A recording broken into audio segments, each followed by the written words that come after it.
You promise yourself you get stuff done today. Work, gym, that big project.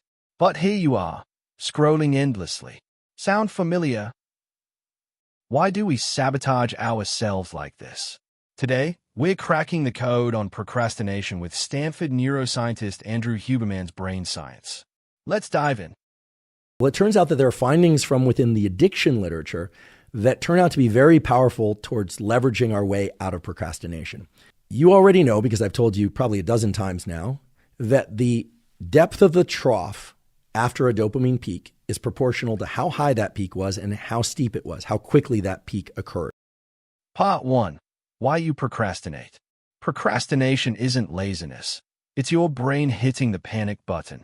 When a task feels tough or unclear, your mind dodges it to avoid stress. Neuroscientist Andrew Huberman says this ties to your brain's control center. It struggles when you're tired or overwhelmed. Instead, it chases quick dopamine hits. Think scrolling, binge-watching, or snacking. It's not your fault. It's just how your brain's wired for comfort. But don't worry, we're fixing it with science. So what do I mean you want to put yourself in a state that's worse than or harder than the state that you're in, or do something quote-unquote more painful? Part 2. Huberman's neuroscience-based solutions. Here are 3 of Huberman's top neuroscience hacks to beat procrastination. 1. The 5-minute rule. Your brain hates starting, not doing. Huberman says commit to just 5 minutes on a task. Once you begin, dopamine kicks in, and you'll want to keep going. Try it. 2. Visual anchoring.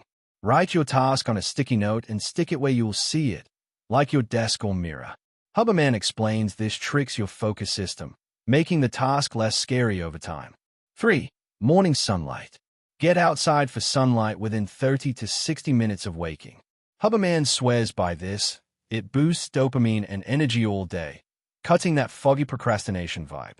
These simple steps rewire your brain to crave progress, not avoidance. Pick one and start today. The reality is that the dopamine system works according to what feels hard or easy in the moment. In other words, if you're feeling amotivated, you need to do something and put yourself into a state that's harder than the state you're in. Part 3. Real talk. You versus your brain. Next time you're stuck scrolling, don't beat yourself up. It's not about willpower. It's your brain choosing comfort. But here's the game changer. You can train it.